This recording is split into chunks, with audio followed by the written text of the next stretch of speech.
Former U.S. intelligence analyst is facing up to 50 years in prison for allegedly leaking sensitive information about Washington's covert drone warfare program to the press. Guy's name is Daniel Hale. He was arrested on Thursday. He'd served as a language analyst for the Air Force between 2009 and 13.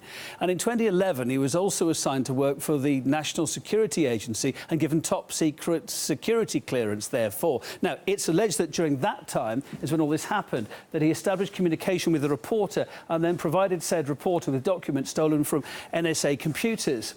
Hale was indicted under the Espionage Act on 5 charges related to the theft, the retention and the transmission of classified information. Each carries a maximum penalty of 10 years in prison. The press freedom organisation Reporters Without Borders far from happy with this. They've sharply criticised the arrest, arguing it represents a direct threat to investigative journalism. With more on the story this morning, here's Caleb Mopin. Many observers are noting that the information provided in the indictment seems to indicate that it's possible he could be the person that leaked information to The Intercept and reporter Jeremy Scahill that was later published in his book, The Drone Papers. However, The Intercept has refused to confirm or deny that this was indeed their source. This is what was said by The Intercept. The Intercept does not comment on matters relating to the identity of anonymous sources. These documents detailed a secret, unaccountable process for targeting and killing people around the world, including US citizens, through drone strikes. They are of vital importance. The alleged whistleblower faces up to 50 years in prison. No one has ever been held accountable for killing civilians in drone strikes.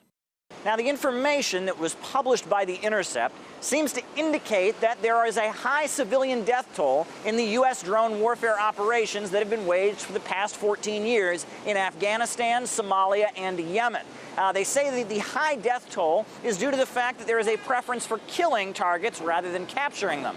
Furthermore, it is difficult for U.S. intelligence agencies to extract the information they need from terror suspects and those that they have in custody.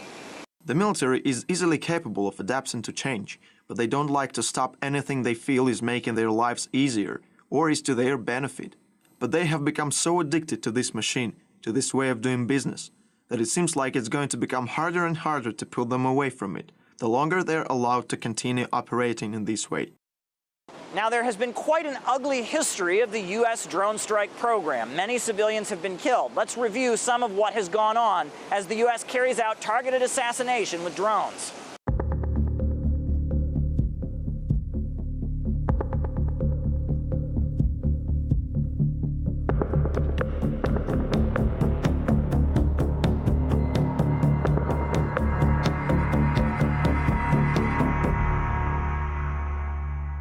Recently, Chelsea Manning was released from federal custody, but it's expected that she could return if she does not testify against WikiLeaks. Furthermore, WikiLeaks founder Julian Assange is now facing the possibility of being extradited to the United States to face charges of computer intrusion. So many are observing the situation and saying that there's a big crackdown on whistleblowers being carried out by the U.S. government. Whatever tolerance there was for those who leaked classified information about government malfeasance seems to be gone. There is supposed to be a law, actually, that prevents classification of information evidencing a crime. And so a lot of the classification, overclassification, is actually to prevent people from learning about crimes, which is completely illegal. It's very difficult to explain to people because they don't understand that you're not supposed to be able to commit a crime and then be able to cover it up.